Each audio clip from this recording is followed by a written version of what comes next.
नमस्कार।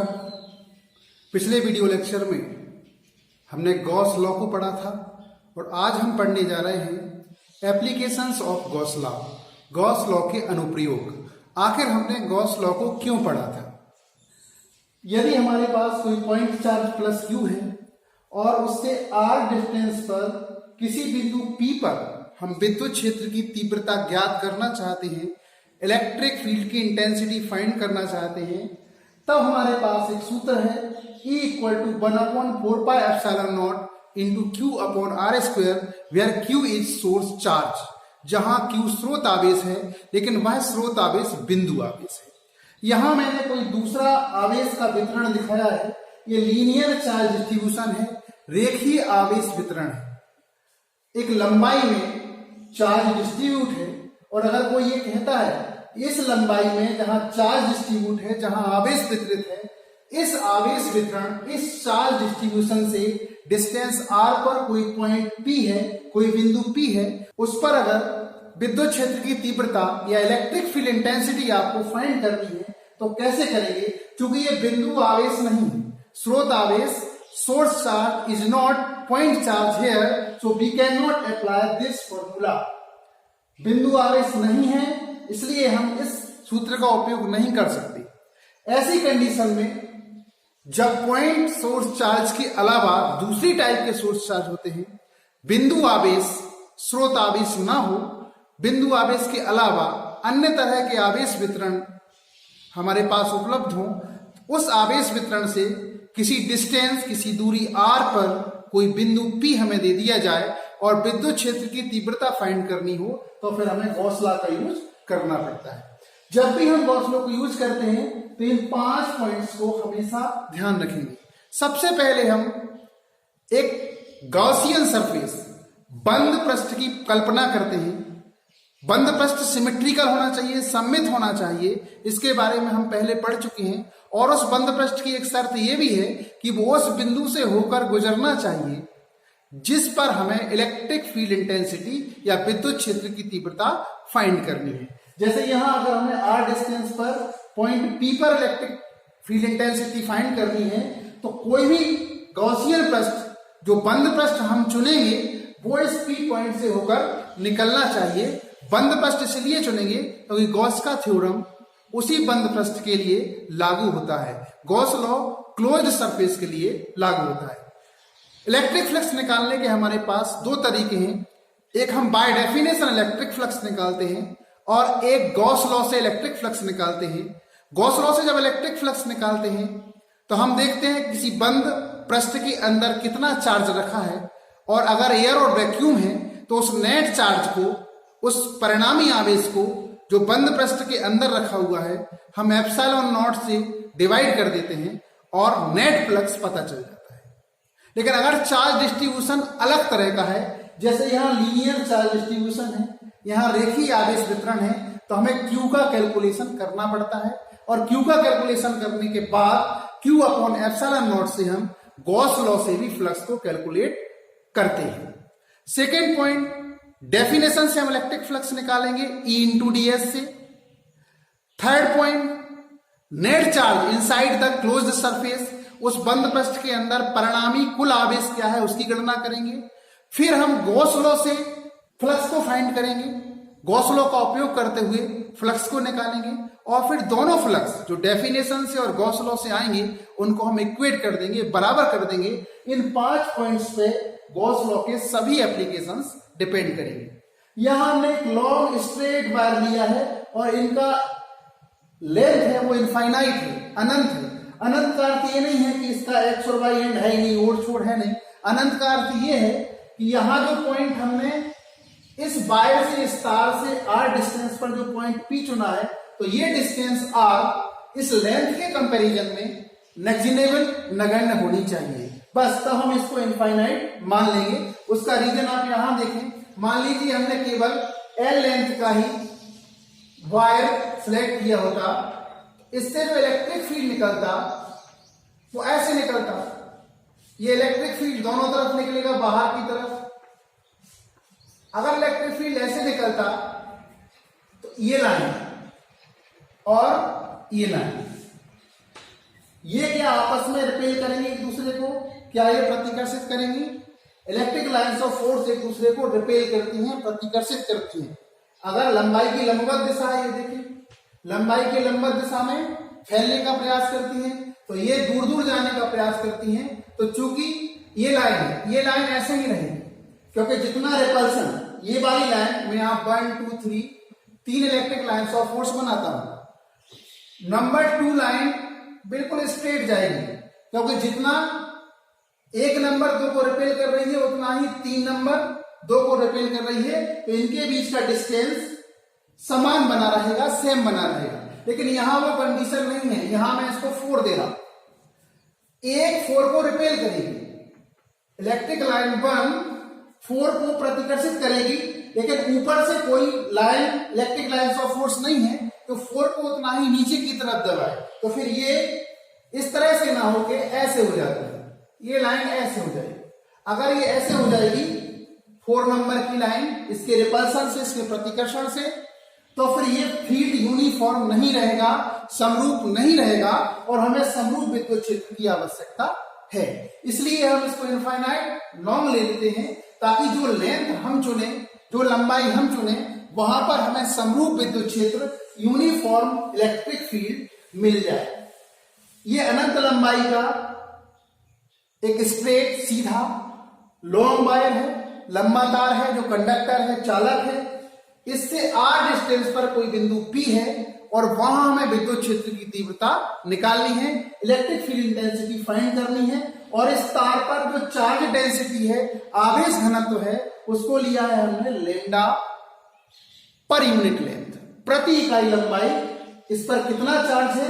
Lambda charge है, और पर यूनिट लेंथ चार्ज लेने का भी रीजन है, क्योंकि हमने इनफाइनाइट लॉन्ग कंडक्टर लिया है, अनंत लंबाई का एक सीधा तार, सीधा चालक लिया है, और उसमें से हम कुछ लंबाई को सिलेक्ट करने वाले हैं। जैसे हमने यहाँ केवल L लंबाई को सिलेक्ट किया, हम चाहते तो इतनी लंबाई भी सिलेक्ट कर सकते थे, इससे छोटी भी सिलेक्ट कर सकते थे, तो L हम सिलेक्ट करेंगे। मान लीजिए हमने लैम्डा को रखा 2 यूनिट या 2 कूलम पर सेंटीमीटर।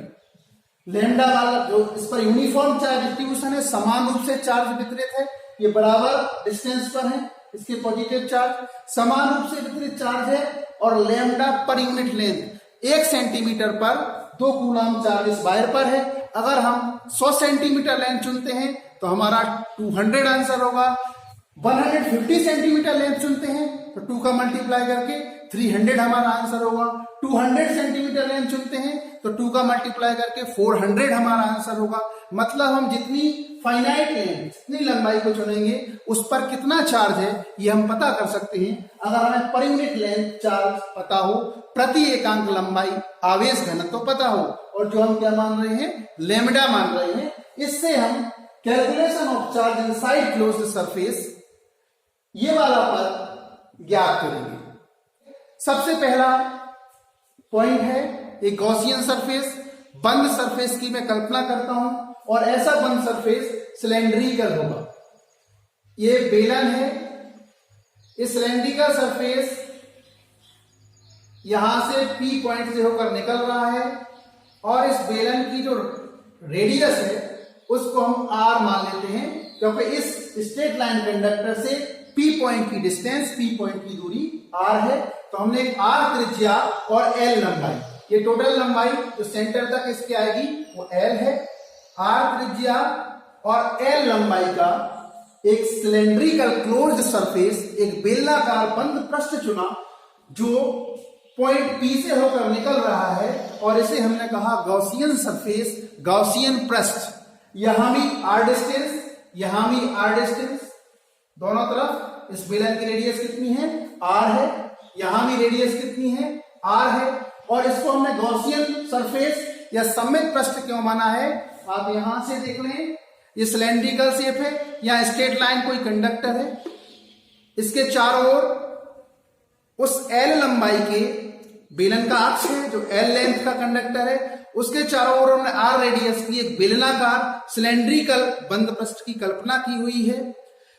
इस पृष्ठ पर 3 तरह के एरिया हमें दिखते हैं। एक ये सर्क्यूलर एंड है, वृत्तीय सिरा है, ऐसे ही वृत्त तीसरा, ये भी वृत्त तीसरा है। अगर ये और ये बिल्कुल एक जैसे सिमेट्रिकल होते तो दो सर्कुलर एंड है। इसको मैंने कहा S1, ये S1 है, ये S2 है। S1 और S2 सर्कुलर एंड है और ये पूरा का पूरा ये S3 जो सरफेस है वो कर्व्ड सरफेस है। S3 कर्व्ड सरफेस है। S1 और S2 ये सर्कुलर वृत्ताकार एंड है। तो कुल 3 पृष्ठ यहां हैं और ये 3 खुले पृष्ठों को अगर हम मिला दें तो एक बेलनाकार बंद पृष्ठ बनेगा। 3 ओपन सरफेसेस को अगर हम मिला देंगे तो एक क्लोज सिलेंड्रिकल बंद बेलनाकार पृष्ठ बनेगा और वो सममित होगा तीनों खुले पृष्ठों के लिए, तीनों ओपन सरफेसेस के लिए E vector dot ds vector की वैल्यू एक जैसी आएगी हर सरफेस के लिए। ये सरफेस सिमेट्रिकल क्यों है, ये सरफेस सिमेट्रिकल क्यों है, ये सरफेस सिमेट्रिकल क्यों है, इसके बारे में हम पहले पढ़ चुके हैं। और अगर ये तीनों सरफेस सिमेट्रिकल हैं तभी इन्हें बंद करने से, तभी इन्हें मिलाकर बंद पृष्ठ बनाने से वो बंद पृष्ठ गाउसियन पृष्ठ या गाउसियन सरफेस कहलाता है। यहां इसके अंदर स्ट्रेट वायर कंडक्टर है, ऐसे ये बिल्कुल एक्सिस से होकर निकल रहा है और चारों तरफ इस बेलन का जो कर्व्ड सरफेस है इसके चारों तरफ से इलेक्ट्रिक लाइंस ऑफ फोर्स, विद्युत बल रेखाएं निकलेंगी। यहां ऐसे, मैं यहां केवल 2 डायरेक्शन दिखा सकता हूं, बाकी सभी जगह से इलेक्ट्रिक लाइंस ऑफ फोर्स निकलेंगी जो कर्व्ड सरफेस को चारों तरफ से क्रॉस करेंगी। अगर प्लस ऐसे है, यहां प्लस है, तो कोई भी इलेक्ट्रिक लाइंस ऑफ फोर्स ऐसे और ऐसे नहीं निकलेगी। इलेक्ट्रिक फील्ड कैसे निकलेगा, इस तरफ, इस तरफ, इस तरफ निकलेगा, इस तरफ निकलेगा, आपकी तरफ निकलेगा, मेरी तरफ निकलेगा। लेकिन कोई भी इलेक्ट्रिक लाइंस ऑफ फोर्स ऐसे इस सर्कुलर एंड से ऐसे और इस सर्कुलर एंड से ऐसे नहीं निकलेगी। केवल जो बेलनाकार पृष्ठ है उसी के चारों तरफ इस सिमेट्री में, इस समिति में इलेक्ट्रिक लाइंस ऑफ फोर्स निकलेंगी। तो कर्व्ड सरफेस से बाहर की तरफ या कोई भी ds, कोई भी छोटा सा एरिया चुन लें। छोटा सा एरिया, ये बंद पृष्ठ है, बेलनाकार पूरा पृष्ठ बंद है। छोटा सा एरिया चुनेंगे, इस छोटे से एरिया पर ये छोटा सा एरिया, ये एरिया ds है और इस ds एरिया का एरिया वेक्टर भी कहां होगा, बाहर की ओर। इसका एरिया वेक्टर बाहर की ओर होगा और इलेक्ट्रिक लाइंस ऑफ फोर्स भी कहां है, बाहर की ओर। तो E और ds के बीच का एंगल हमेशा कितना रहने वाला है, 0। क्या E की वैल्यू सेम रहेगी, बिल्कुल सेम रहेगी। इस स्ट्रेट वायर कंडक्टर से, इस सीधी लंबाई के चालक से ये पॉइंट भी r डिस्टेंस पर है। दूसरा आप ये चुन लेंगे, ये भी r डिस्टेंस पर है। यहां से ये एरिया चुनेंगे तो ये भी r डिस्टेंस पर। चूंकि इस पृष्ठ की रेडियस बदल नहीं रही है, इस लीनियर कंडक्टर से, रेखीय चालक से इस पृष्ठ की दूरी r हर जगह समान है, तो फिर E की वैल्यू भी समान है। क्योंकि E electric field intensity distance पर डिपेंड करती है।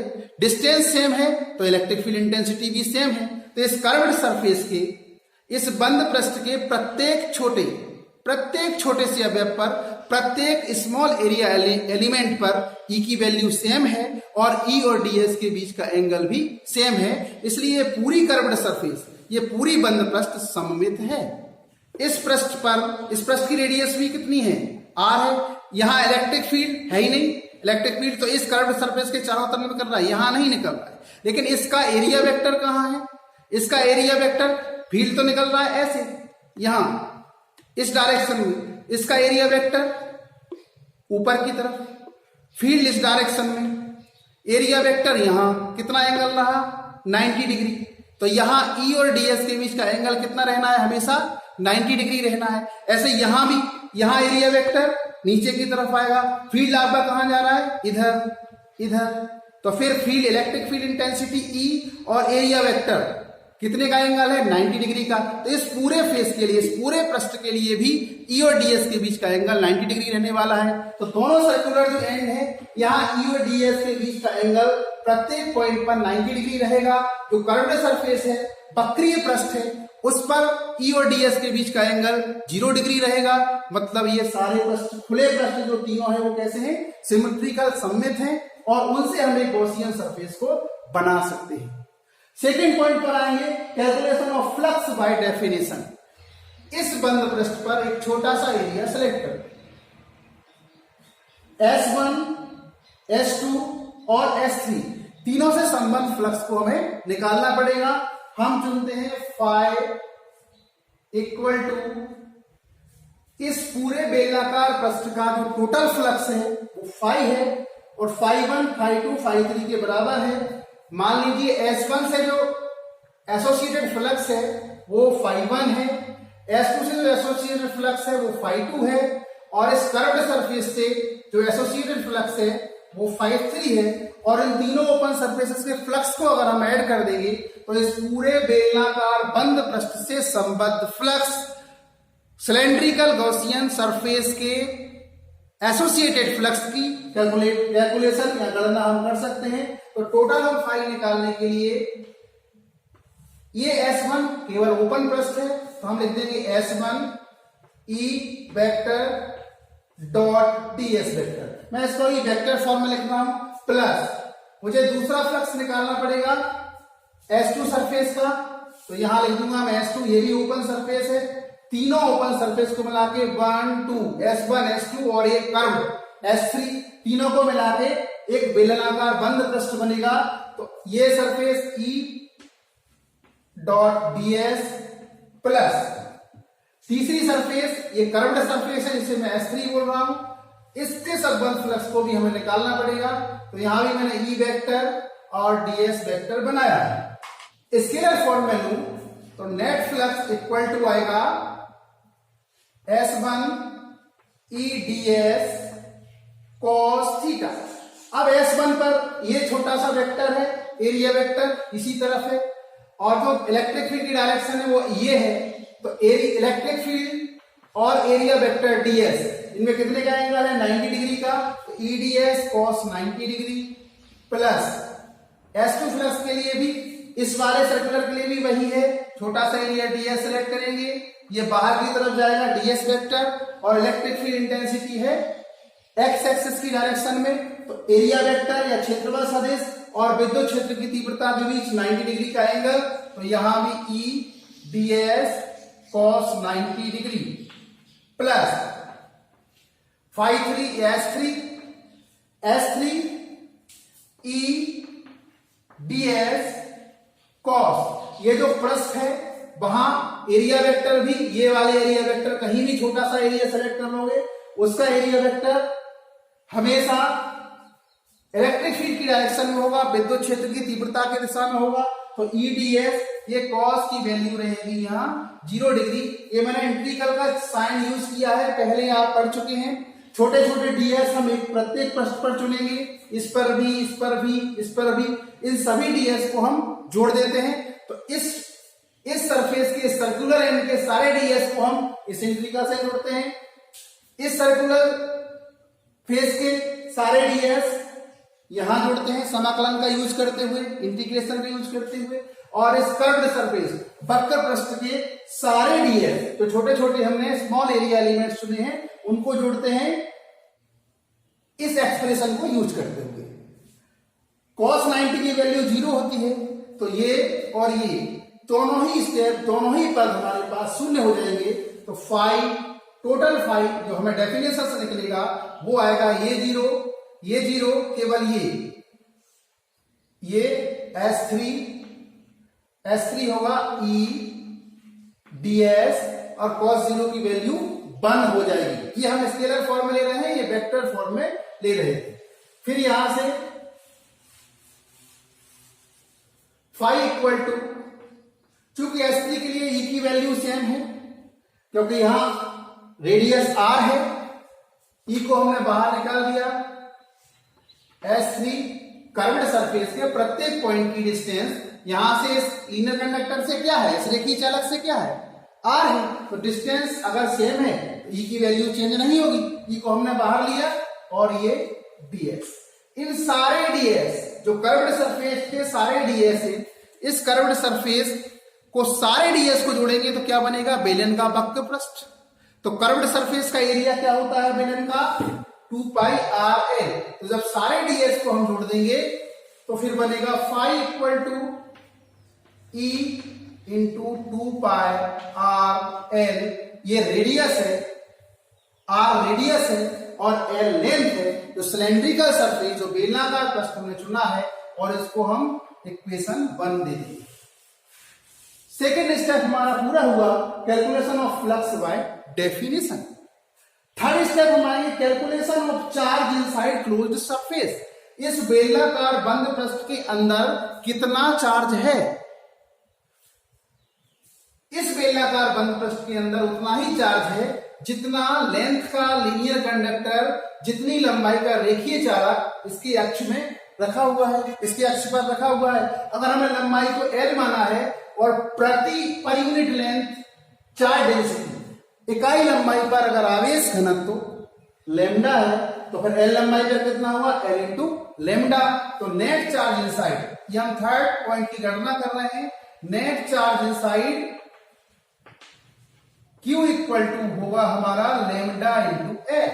एल एक इकाई लंबाई का चार्ज डेंसिटी है, एकांक लंबाई का आवेश घनत्व है। तो अगर हमने एल लेंथ का कंडक्टर लिया है, एल लंबाई का चालक लिया है, तो हम लैम्डा का मल्टीप्लाई एल में कर देंगे, एल लैम्डा। तो Q इक्वल टू हमारा एल इंटू लैम्डा है। अब fourth number, calculation of flux using Gauss law. Gauss law कहता है कि बंद आकृति आपको मिल गई, अंदर कितना चार्ज रखा है? लैम्डा इंटू एल चार्ज रखा है। आपको निकालना है एयर और वैक्यूम में फ्लक्स, तो चार्ज में सीधा डिवाइड करो एप्सिलॉन नॉट से। फ्लक्स या अप्लाइंग गॉस लॉ, जब हम गॉस लॉ को अप्लाई करते हैं तो फाई निकालते हैं।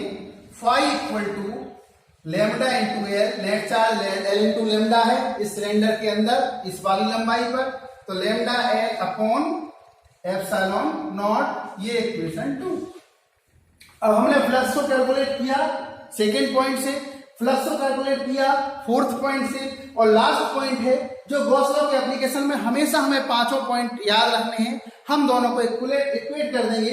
दोनों फ्लक्स को जब हम इक्वेट करेंगे, E into 2 pi R L equal to lambda into L upon epsilon naught. L दोनों तरफ है कैंसिल। हम इलेक्ट्रिक फील्ड को फाइंड करना चाहते हैं तो E इक्वल टू 1 अपॉन 2 पाई को मैं नीचे लाऊंगा, 2 पाई एप्सिलॉन नॉट इंटू लैम्डा ऊपर और आर नीचे। ये जो इक्वेशन होगा, ये इक्वेशन 2, 3, ये आर डिस्टेंस पर एक लीनियर कंडक्टर से, एक रेखीय चालक से जो कि अनंत लंबाई का है, उससे आर दूरी पर स्थित बिंदु P पर विद्युत क्षेत्र की तीव्रता होगी। That will be electric field intensity at distance R apart from the linear straight line infinitely long conductor at point P। ये वाला फॉर्मूला हम यूज करेंगे। ये वाला पॉइंट चार्ज के लिए है और ये वाला लीनियर चार्ज डिस्ट्रीब्यूशन के लिए है। इसको अचीव करने के लिए, इसको प्राप्त करने के लिए हमने गॉस लॉ का सहारा लिया है। ये गॉस लॉ की फर्स्ट एप्लीकेशन है। अदर एप्लीकेशंस की चर्चा हम अगले वीडियो में करेंगे। Thank you.